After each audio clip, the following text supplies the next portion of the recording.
Hello, hello. Welcome to Hucknall in Nottingham. It's me, Jono Bullard, here with the usual weekly hockey chat. Now we're well into the season. Well, I say well into, a couple of weeks in.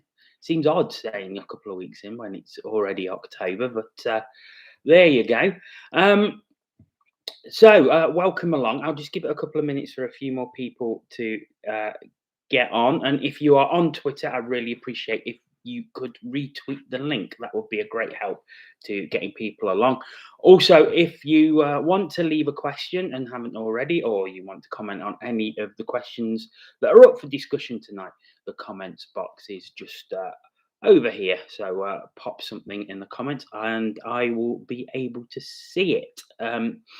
But we'll crack on in a minute. Before I do, and something really, really important to say, and obviously anybody who's watching this on a replay as well, of course, a lot of people know that the Great Britain women are going to be at the NIC in the Olympic Games qualifiers this coming week, starting on Thursday with a game against Iceland. Then they play Slovenia on Friday, and then they finish on Sunday with a game against Korea.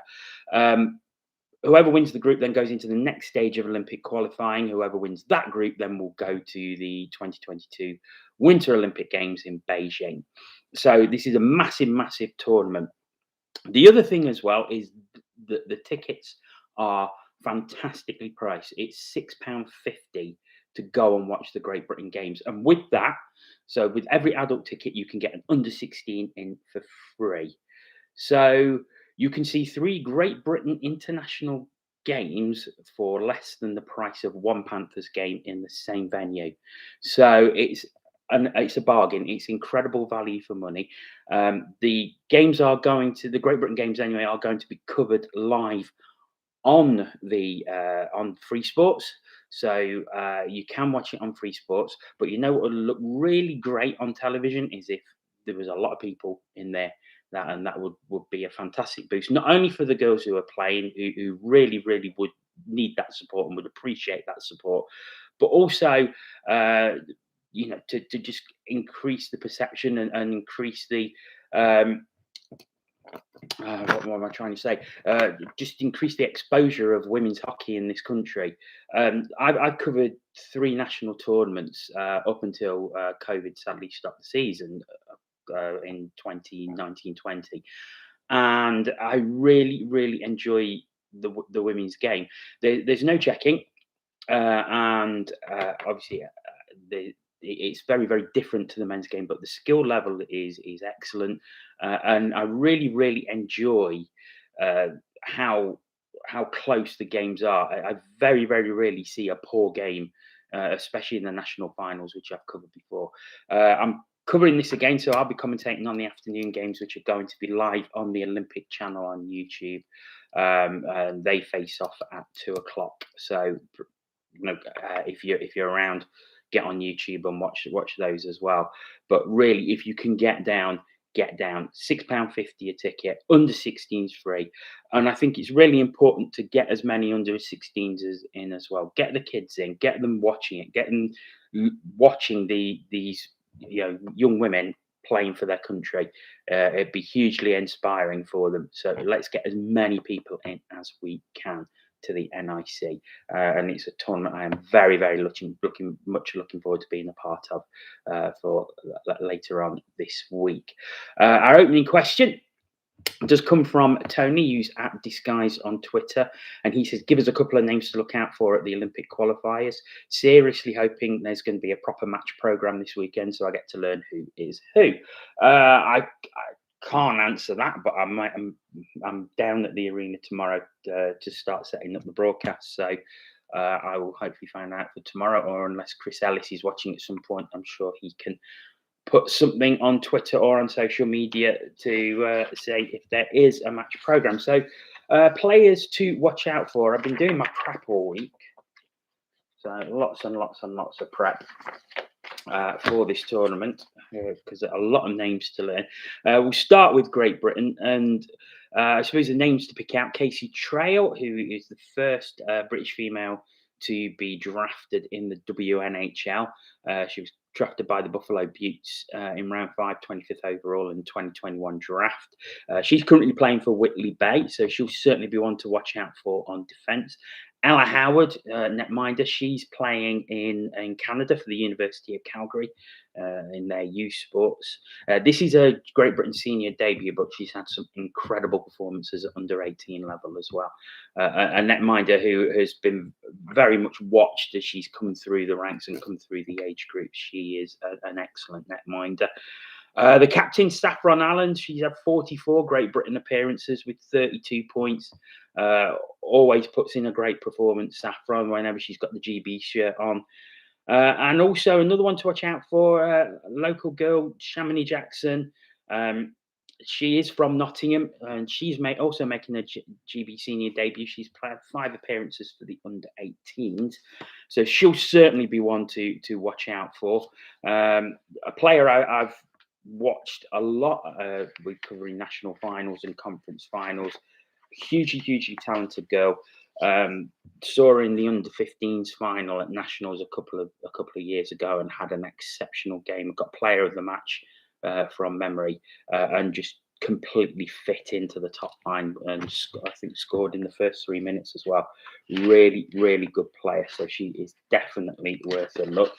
From the other teams, I mean, Iceland are ranked 31, so they are playing in Division 2B of the World Championship. So they have most of their players who play in their domestic league, but they have got a few who have played in Sweden and elsewhere.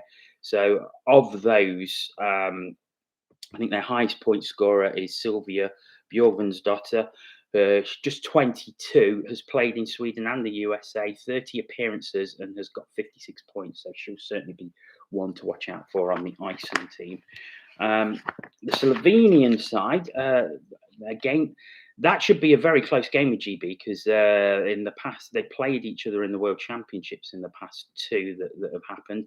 A 4-2 loss at the last one for Great Britain, but 4-1 win in 2018. So that will be a very close game, I think. But of the Slovenians, Pia Pran, 30-year-old, 69 appearances for Slovenia, 145 points she scored. So she is definitely one to watch.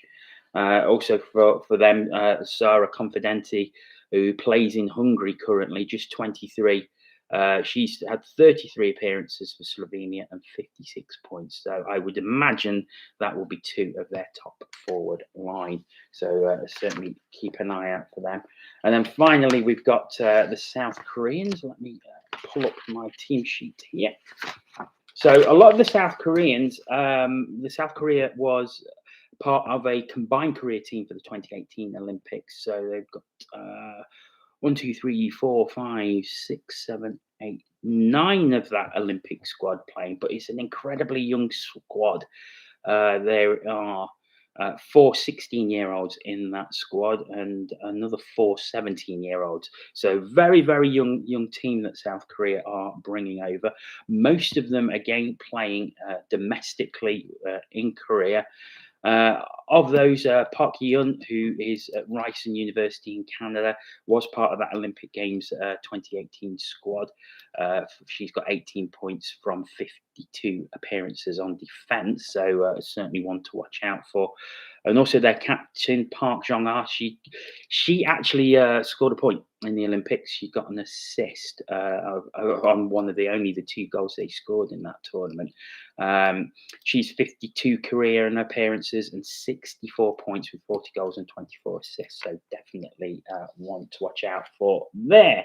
So that's some of the players to look at from what I've been looking at over the week. So as I say, £6.50. Get yourself along to the NIC for those games if you can, and like under 16s, go free. So it's a bargain. So get along. Okay, next question comes from my good friend Nick Bramley at Nick the Panther, who lives down in Australia. He's a vet down there, doing very well for himself, but loves the Panthers, and is one person who is extremely happy that Panthers have started doing a regular webcast. I think a lot of people are. But his question is asked, what's your opinions on how the DEL designate their indigenous players? Essentially, anyone with a German passport is classed as homegrown alongside a 9 import limit. Would you support the Elite League going this way if they were to drop the import limit to perhaps 10? One significant upside, in my honest opinion, could be the massive increase in Team GB talent pool in the coming years. From my point of view, I think anyone coming in with just a British passport is tricky. I think anyone who comes in with a British passport, does the 2-year training and plays for Team GB, or is eligible to play for Team GB, I personally think should be classed as a British player. So the likes of Evan Mosey, Brendan Connolly, Dallas Erdart, there's 3 examples who are currently playing in the Elite League. All play for GB, but are classed as Elite League imports. So for me, they should be classed as British players. Just anyone with a British passport, then I think you're getting into dodgy territory, because then anybody come in, it drives up wages for those players. But like you say, Nick, you drop the import limit to 10, but then does that mean that you're still getting 5 or 6 players who are technically imports but have British passports? So the way I would do it is, if you're eligible to play for Great Britain, you are classed as British. But if you've just got a British passport and you need the 2-year, sorry, just sending the daughter, and you need the 2-year qualification period, then no, I think they still should be classed as imports. But like you say, it could be a massive increase in Team GB talent pool. But does that push out the indigenous Brits? I mean, there's a big debate to be had around that, I think. Also, does it push the wages up of those who are eligible for Team GB? So the likes of Dallas Erdart, Brendan Connolly, Evan Mosey, for example.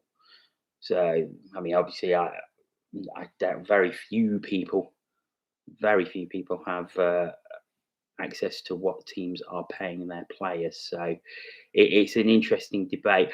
I would like to see an import limit drop. I would like to see more Brits, but I would also like to see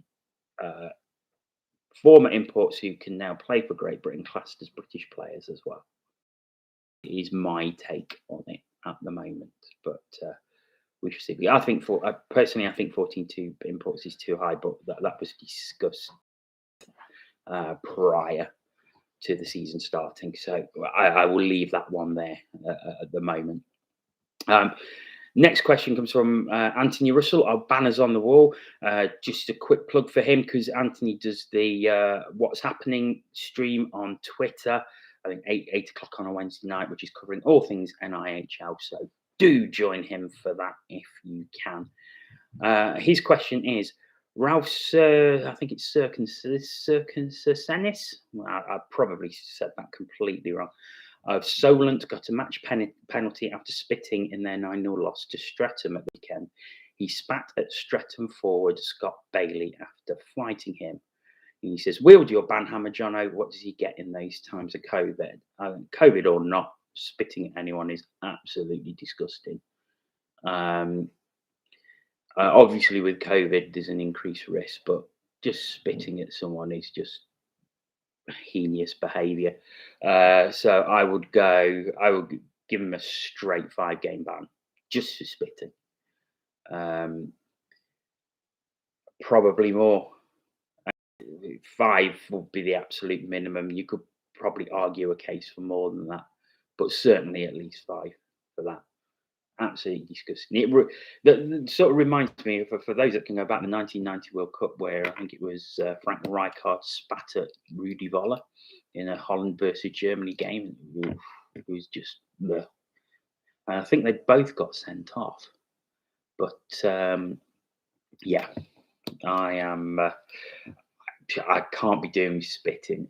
If he'd spat on the ground like a lot of sports people do, okay, it's still disgusting, but it's not. It's not as bad. But actually, properly spitting at someone is disgraceful, and needs a long ban. Join in with the chat if you're watching along. Just on the right hand side, and Chris has put something in about the women's hockey being the same price as an SSC Arena pint, so bargain for a hockey game, which it is. And a lovely segue into Chris Lovell, because he's got the next question, which is thoughts on the Denis Skin Ban and the fallout and seeming silence from the IHF. I can't help but feeling they're posturing rather than any meaningful action or talk. For those that don't know, this is the incident in Ukraine, where there was a racist incident where Denis Skin mimicked peeling a banana to a black player.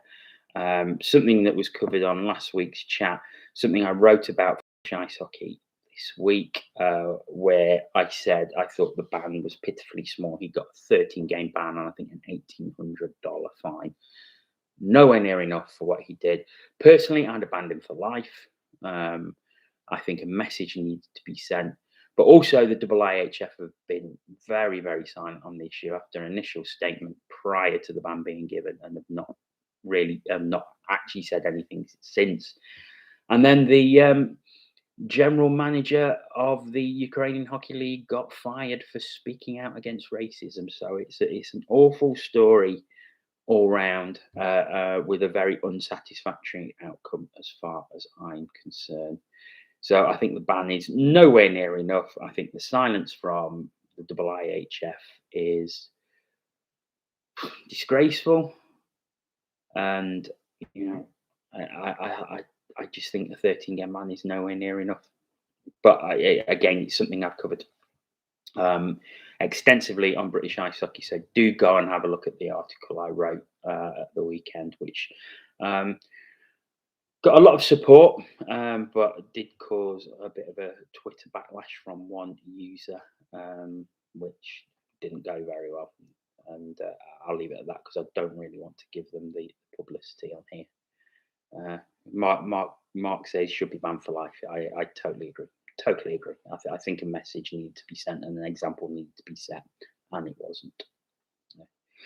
Next question. Good one from David Spence. He says, what are your thoughts on the fan who openly admits to giving verbals to a tough guy and witnesses say was hanging over the penalty box glass, then runs moaning to Twitter when he gets them back, trying to take the moral high ground for the professional athlete needing to be setting up an example to his kids?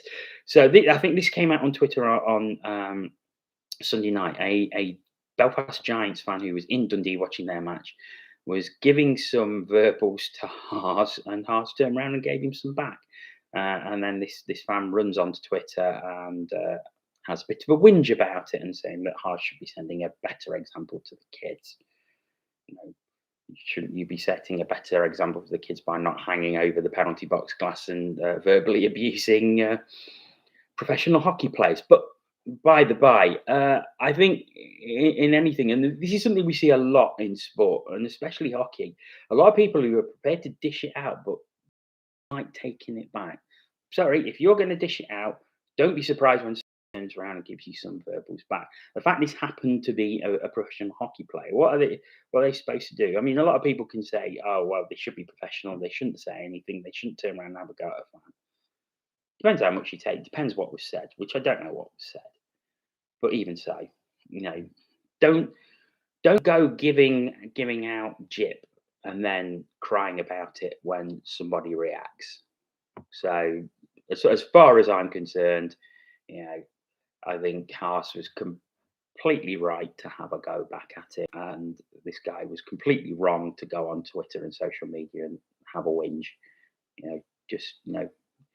Take your punishment. Accept you gave some verbals, accept you got some back, and probably go away with your tail between your legs. Don't go on social media and make it 100 times worse. So that is my feelings on that one. At hockeyfan654321 has the next one, and this is a follow-on from a question he asked last week, in which he says, now that we have had another weekend to see Fife and Manchester, are you concerned this could be another Edinburgh and MK from a few seasons ago? They seem to be shipping an awful lot of goals, and with the new rules about limited roster changes, they will be stuck with the majority of these players all season. Um, I'll take Manchester first because Manchester look a pretty decent side on paper, and um, I do tend to like Ryan Finity sides. They tend to have something about them, and I think it will come good for Manchester. Probably a little bit more gelling concern, so I'm not too concerned about them. I am concerned about Fife, even though I've not seen them from those I've spoken to who have. Um there's there's a lot of worry. There's a lot of worry in their fan base. I think they've only scored two, maybe three goals in the few games that they've had. That is not great at all, is it? That's pretty awful. Um, so I still think it is very early days, but th- I'm not too concerned about Manchester because they are still scoring goals. I mean, Manchester scored what, 6 goals at the weekend. They did concede quite a few. Don't get me wrong, but they are putting the puck in the net. Um, but I think with Fife, that could, and I really hope it's not because Fife are a great historic hockey team and a place I love to go and watch hockey in is the old Cuddy rink. So I hope they manage to turn it around, but it's not looking great for them on early form. It's still early days, but mm, the signs aren't too good for Fife. But to answer the other question with regards Manchester, I'm not too worried about them if I'm perfectly honest. Tim Ansell, Coventry fan, asks thoughts on the 4 minute penalty at Coventry. So this was from the live game on Sunday. It says think most people other than the refs saw the high stick and wouldn't have had a problem if called immediately. But in fact, a good 90 seconds after the incident, the Steelers player leaves the bench with no helmet, waving a bloody hand around and shouting at officials, goading them into making a call. Surely this bullying of officials should have been stamped down on and the call made against the Steelers player as well as brawl for high sticks. I had no problem with the 4 minute penalty, although called very bizarrely, but the Steelers player's behaviour was very poor. Overall, though, I thought the officials called the game very well on Sunday. Um, on your last comment, yes, I totally agree, and I loved the way that they were mic'd up, especially where I think it was Perring who said to Jonathan Phillips, "You've been around for a long time, dude. Yeah, you know the score." That was quite funny. But I really do love those games where the refs are mic'd up because you get such a great insight into the officials there. Um, Thoughts on the 4 minute penalty? No, again, it was a high stick, so no issue on that.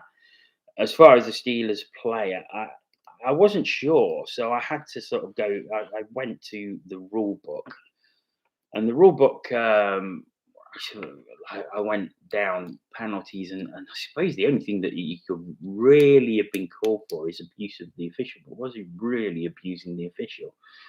The, the rule book was quite flaky, so I don't think there was really anything that the Steelers player could have been called for. Um, Other than leaving the bench. But I don't know. I think you're in a very grey area. To be honest, if you've been cut by a high stick, you're going to be mad, and you probably want to bring it to the officials' attention. Although I think they probably saw it when it happened. But you know, yes, you can question: is it bullying of the officials? But back when I was playing, I think if I'd have got a high stick that cut me, I would have been doing the same thing and showing the officials if nothing had been called. So I think in that respect, I can sort of understand where the Steelers were coming from. Um, and like you say, it was a 4 minute penalty. I don't mean like you say, nobody had any problems with it being called a high sticking penalty because that's what it was. I think your issue was that probably nothing was initially called, and then it was because the Steelers, with the way they brought it to the officials' attention, that something was called. But yeah, again, this is another sort of another piece of evidence for something I talked about last week, where you bring in video review. Do you bring in video review for those sort of decisions where the officials can go and have a look at it again?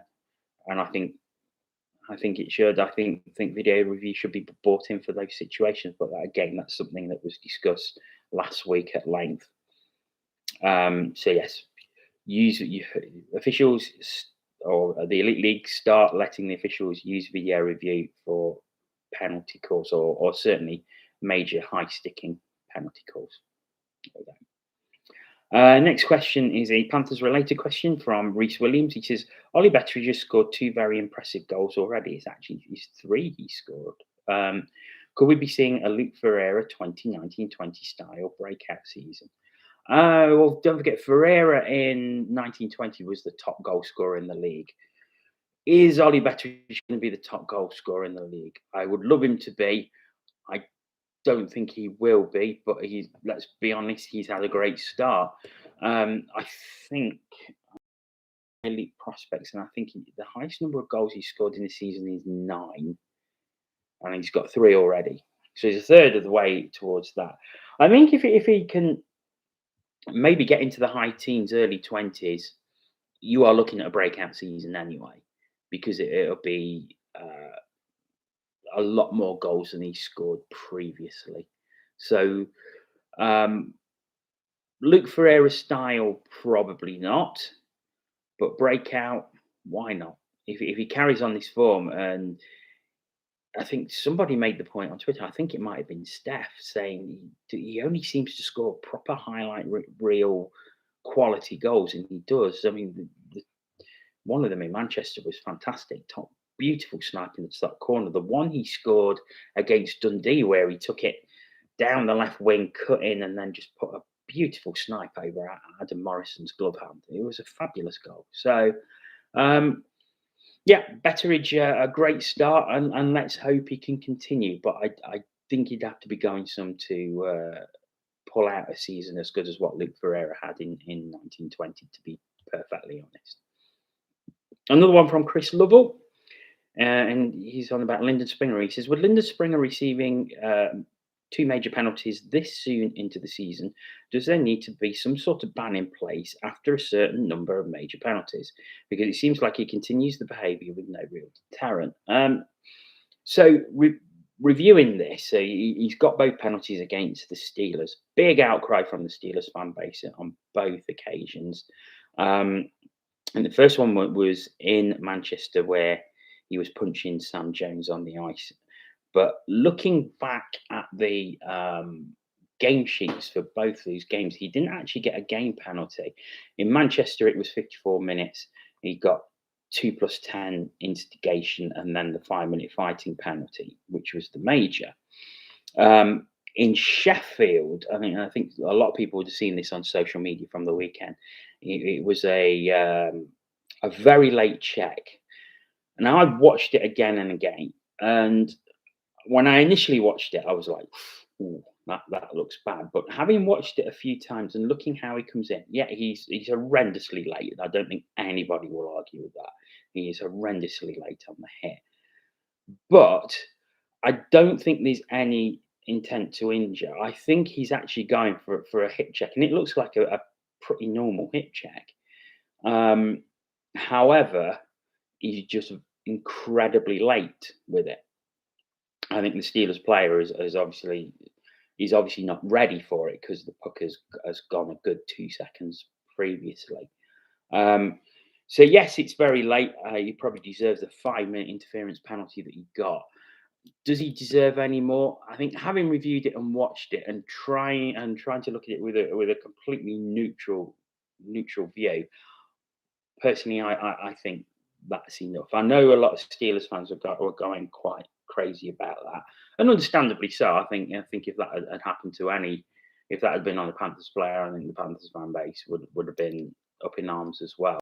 But having had the benefit of reviewing it and looking at it and slowing it down, I just think it's a very late hit, and it is a very late hit. But I think it was just a hip check. Only Lyndon Springer will know this, but personally, I don't think there was any intent to injure there. Is the way I viewed it. To answer the question about should there be some sort of ban in place after a certain number of major penalties, There used to be years and years ago, like a totting up. There used to be a point system where for like every 10-minute penalty, every 5-minute penalty, major penalty, match penalty, there used to be a point system. When you hit so many points, you've got a ban for however many games. Maybe something like that. And again, maybe it'll improve discipline, but maybe it'll lead to Lyndon Springer thinking twice about putting a late hit in future. But yeah, you're right. No real deterrent, but maybe that's something that the Elite League need to have a look at. Okay. Final question. If you've got any more, please do pop them in the chat. If you're on and watching, so chat's been very quiet tonight. So if you have got any other burning questions, please do pop them in the chat in the next couple of minutes or so. But this final question comes from Paul Bentley. He says, I know this has previously got brought up last week, but I think that Panthers pre-game intro is very lame. I think that's where we need a massive build-up to get the crowd and players pumped for the game. Block 19 are doing a cracking job. What are my thoughts? I actually quite like the intro video we've used for the first few games. However, it's sort of, in a way, it's 18 months old because it goes back 2 seasons. There's no elite series footage, but would you put elite series footage on there when there was nobody in the crowd? And I suppose that's the thing you've got to weigh up. I think one thing the Panthers don't utilise enough is that big screen. You've got this huge, expensive, wonderful big screen in the centre of the arena, and I really don't think it's utilised enough. As for the build-up, the thing is, if you had a load of pumping music and loud music, somebody would complain it's too loud. You are never ever going to please everybody with the build-up. But I think you're right. There probably needs to be something that does get the crowd a bit more pumped up. However, I did see a comment from Dan Carey on social media earlier tonight, which was on about the team entrance, because someone was asking why aren't we doing the sort of individual entrances before.